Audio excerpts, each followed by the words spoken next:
मेहमान जुड़ रही हैं अब फर्स्ट ग्लोबल की चेयरपर्सन और chief investment strategist Devina Mehra. Devina, good morning. ETN of Swadesh पे आपका स्वागत है। मैं आपसे सवाल पूछना चाह रहा हूं कि सबसे पहले ओवर द वीकेंड आपने क्या ऐसे डेटा पॉइंट्स पढ़े, क्योंकि मुझे पता है आप डीप डाइव करने की में बहुत माहिर हैं। आपने एक तरफ तो अदानी ग्रुप के स्टॉक्स के रिपोर्ट में भी डीप डाइव कर ली होगी, हालांकि वो अर्ली मॉर्निंग आई, और हिंडनबर्ग की भी आपने एलिगेशंस देखे होंगे। आप तो जानती हैं ग्लोबल रिसर्च फर्म्स कैसे ऑपरेट करती हैं। इस पूरे मामले पे आपकी क्या राय बन रही है? देखिए, अब जो हमारा कंसंट्रेशन रहता है वो उन स्टॉक्स पर रहता है जो हम अपने पोर्टफोलियोज में हम हैं, जो हम होल्ड करते हैं। तो ये ग्रुप अभी तो हम लोग सीमेंट को छोड़ के बाकी जो अडानी नाम वाले शेयर्स हैं उनमें से तो अभी कोई होल्डिंग है नहीं। तो जो मैंने पिछले हफ्ते कहा था ये एलिगेशन आने के बाद कि उनको पॉइंट बाय पॉइंट रिबटल करना चाहिए रादर देन सेइंग कि ये मोटिवेटेड है या जो भी है, तो वो उन्होंने किया है। अभी मैंने वो देखा नहीं है डिटेल में कि क्या रिबटल हुआ है, बट अब एटलीस्ट उन्होंने वो किया है कि जो सारे एलिगेशंस थे उनको पॉइंट बाय पॉइंट डील किया है। ठीक। इन एनी केस मुझे ऐसा तो लगा नहीं था कि इससे मतलब कुछ शॉर्ट टर्म कुछ ऐसा बड़ा होने जा रहा है इस ग्रुप में। तो उस हद तक जिस तरह से मार्केट ने रिएक्ट किया था पिछले हफ्ते, वो कुछ हद तक तो ओवरडन था ही वो तो। और खासकर कि सभी बैंक्स गिर गए थे, जैसे कि जो चाहे उनका ग्रुप को एक्सपोजर हो या नहीं हो। तो वो इस तरह के इवेंट में होता ही है। जैसे आप वो रशिया यूक्रेन वॉर का टाइम याद करें तो उस समय तो वॉर से जस्ट पहले भी और उसके बाद तो एकदम जिस दिन वॉर हुई थी उस दिन बाजार 5% गिरा था। और उस दिन ही मैंने कहा था कि ये सब ओवरडन रिएक्शंस होते हैं, कुछ समय बाद ये नजर नहीं आते हैं स्टॉक मार्केट में। तो जो जहां तक वो कुछ भी खतरा है वो वहीं तक लिमिटेड रहता है। तो कुछ हद तक आप अगर पैरेलल ड्रॉ करें तो ये भी उसी तरह की चीज है कि रिएक्शन बहुत ज्यादा हो गया था, आउट ऑफ प्रोपोर्शन। और खास करके जैसे मैंने कहा, ऐसा नहीं कि वो मतलब कल के कल ऐसा कुछ होने जा रहा है। तो उस हद तक अब बाजार को शायद ये बात समझ में आ गई है। सीमेंट अदानी, ये अंबुजा सीमेंट के वैल्यूएशन पे आपकी क्या राय है? जो बिजनेस के हाल हैं अभी सेक्टर के, अल्ट्राटेक ने अपनी कमेंट्री में बोल दिया कि प्राइस हाइक से एब्जॉर्ब नहीं हो रहे। तो एक तो वो बातें हैं, और दूसरा वैल्यूएशन जिस पे वो ट्रेड कर रहा है इस समय, रफली कोई व्यू? मैं इंडिविजुअल स्टॉक्स का उतना ओके। डिस्कशन करना नहीं चाहूंगी। ओके। लेकिन अभी हम लोगों के पोर्टफोलियोज में है गुजरात अंबुजा भी, और आई थिंक अल्ट्राटेक भी है, दोनों हैं। तो पर हम सीमेंट लोग बहुत ज्यादा सेक्टर बेट या बहुत बड़ा सेक्टर बेट या बहुत ज्यादा इंडिविजुअल स्टॉक बेट नहीं लेते हैं। हमारे पोर्टफोलियो में टिपिकली 50-60 स्टॉक्स होते हैं। इंडियन सीमेंट स्टॉक्स में आपने चुने स्टॉक्स पे आप मत व्यू दीजिए, बट जो डायनेमिक्स है सीमेंट स्पेस के, वो कैसे देख रही हैं आप? अगर आप वैसे तो सुनिए सबकी इंडिया ग्रोथ स्टोरी, तो सीमेंट को अच्छा ही करना चाहिए। तो मैं उतना बड़ा तो खैर ग्रोथ स्टोरी की हिमायती नहीं हूँ, लेकिन बुरा भी नहीं लग रहा है सेक्टर। ठीक। तो अभी हम लोग कोई खास ओवरवेट नहीं है, पर मार्केट वेट के आसपास होंगे। ठीक है। तो कोई देवेना ऐसा फिर बहुत बड़ा आउट परफॉर्मर या बहुत बड़ा अंडर परफॉर्मर सेक्टर नहीं लग रहा है। तो देवेना फिर अच्छा क्या लग रहा है इस समय? इस समय एक तो मैं बोलूंगी, जो एक सेक्टर है जो लगभग 1.5 साल से हम लोग को अच्छा लग रहा है, लोगों ने अब बात करनी शुरू की है उसकी, कैपिटल गुड्स और इंडस्ट्रियल मशीनरी। तो हम अक्टूबर 2021 से उसमें ओवरवेट है, बल्कि अब हमने थोड़ी प्रॉफिट बुकिंग करके थोड़ा ट्रिम किया है अब, लेकिन अभी भी ओवरवेट तो है ही काफी, मतलब काफी हद तक। एक सेक्टर जिसकी शायद पिछली बार भी मैंने बात की हो, जो हमको अच्छा लगता नहीं था 2020 से, जब से हमारा पीएमएस स्टार्ट हुआ, हम लोग बहुत अंडरवेट थे। मतलब बहुत ही कम वेट था, अंडरवेट भी क्या कहूँ, बहुत ही कम वेट था। जबकि ये सेक्टर इंडेक्स में सबसे ज्यादा वेट रखता है, जो कि बैंक्स। तो 2020 में तो वही एक सेक्टर था जो गिरा। बाकी सब सेक्टर्स में तो अच्छी ग्रोथ आई थी।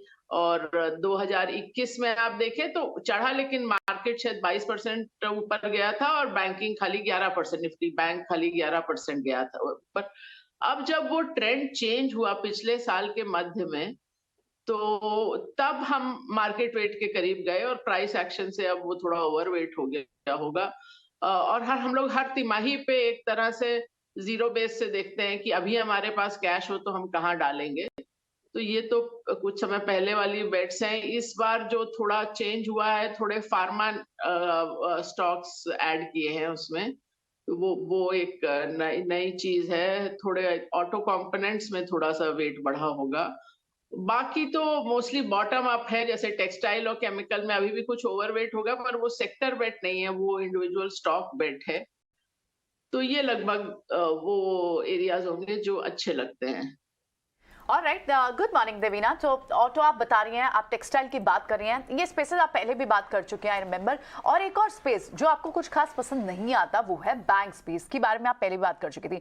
बैंक्स में जो ये अदानी ग्रुप के, क्योंकि डेट का एक्सपोजर बैंक्स में है और इंडियन बैंक्स में है, जिसके चलते हमने एक बड़ी सेलिंग भी देखी। लेकिन बैंक्स पे ये जो गिरावट थी, क्या आपको लगता है ये जो फियर था वो ओवरडन हो गया? ओवरऑल कैसे बैंक्स को अप्रोच करना चाहिए?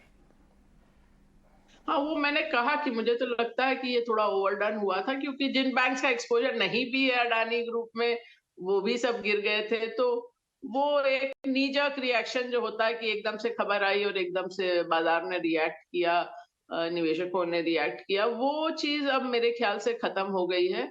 और बैंकिंग का एक तो था, जैसे मैंने बोला कि लंबा अंडर परफॉर्मेंस के बाद थोड़ा ठीक लग रहा था। और दूसरी चीज ये भी थी कि आप पिछले साल के मध्य, मतलब लगभग तीसरी तिमाही अगर कैलेंडर ईयर की देखें, तो तब से थोड़ा फंडामेंटल भी चेंज रहा है। एनपीए साइकिल काफी कुछ निकल गई है, प्रोविजनिंग के कारण अब इतना बड़े एनपीए रहे नहीं। दूसरी बात ये थी कि क्रेडिट ग्रोथ अच्छी चल रही है। तो वो दूसरी चीज थी। और तीसरी चीज है कि जब ब्याज की दरें ऊपर जाती हैं, तो शुरू में तो एटलीस्ट बैंकों का मार्जिन बेटर होता है, क्योंकि आपने जो लेंडिंग की है, जो लोन है, वो सब में ब्याज की दर एकदम से बढ़ जाती है, जबकि डिपॉजिट्स जब रोल ओवर के लिए आते हैं तभी वो दर बढ़ती है। तो कुछ समय के लिए वो मार्जिन के लिए भी पॉजिटिव होता है। ऑफकोर्स बॉन्ड बुक के लिए नेगेटिव होता है, इंडियन बैंक्स में वो भी देखना होता है।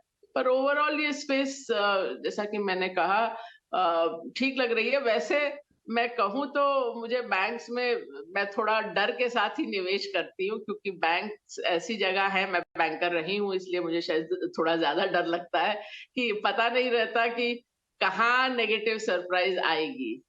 और आप बाहर बैठे हुए ये चीज को कभी असेस ही नहीं कर सकते कि किस बैंक में कहाँ कोई क्रेडिट खराब हो जाएगा और नेगेटिव सरप्राइज आ जाएगी। तो वो इसलिए मैं थोड़ा डर डर के निवेश करती हूँ। पर अभी फिलहाल बैंकिंग सेक्टर ठीक लग रहा है। भी कहा कि आपने सेलेक्ट फार्मा नेम्स जो है ऐड करना शुरू किया है। आपका हाइपोथेसिस क्या है? आप फार्मा एक्सपोर्ट वाले नाम ऐड कर रही हैं ये सोच के कि यूएस में प्राइसिंग प्रेशर का वर्स्ट इज बिहाइंड अस, या आपको डोमेस्टिक फार्मा पसंद आ रहे हैं जहां पे ग्रोथ अच्छी है और वैल्यूएशन भी शायद बेटर असाइन हो जाते हैं O2C जैसे? ज्यादा तो मतलब ज्यादातर ऑफकोर्स बड़ी कंपनियों में दोनों ही सेगमेंट हैं। तो वो ये नहीं आप कह सकते कि मैं खाली डोमेस्टिक वाली फार्मा लूं, या क्योंकि खाली डोमेस्टिक वाले तो मोस्टली वो फिर खाली एमएनसीज ही रह जाएंगे जो केवल भारत के बाजार को केटर करते हैं। तो वो दोनों का ही थोड़ा मिक्स है, थोड़ा एमएनसीज भी हैं और बाकी जो डोमेस्टिक प्लेयर्स हैं वो भी हैं। जैसा कि मैंने कहा, बहुत आउटसाइज बेट नहीं है, लेकिन मैं पहले हम लोगों को इस तिमाही से पहले तक ये सेक्टर बिल्कुल ही अच्छा नहीं लग रहा था। अब वो वहां से बेहतर लग रहा है। ऐसा कोई बहुत बड़ा आउट परफॉर्मर होगा ऐसा हमारा बेट नहीं है, लेकिन हमारे सिस्टम्स को अब कुछ स्टॉक्स अच्छे लग रहे हैं तो वो हम लोगों ने अब खरीदे हैं। ठीक है देवीना, एक चीज़ और पता करनी है। इस लास्ट ईयर क्या हुआ था कि 2 सेक्टर थे सरकार के जो बड़े इंपॉर्टेंट रोल प्ले करके गए, जैसे था रेलवेज और दूसरा था जो सरकार का डिफेंस वाला था। और इस बार के 26 जनवरी की परेड में दिखा भी साफ साफ, गवर्नमेंट ने शो किया कि देखिए हम कैसे आत्मनिर्भर हो रहे हैं।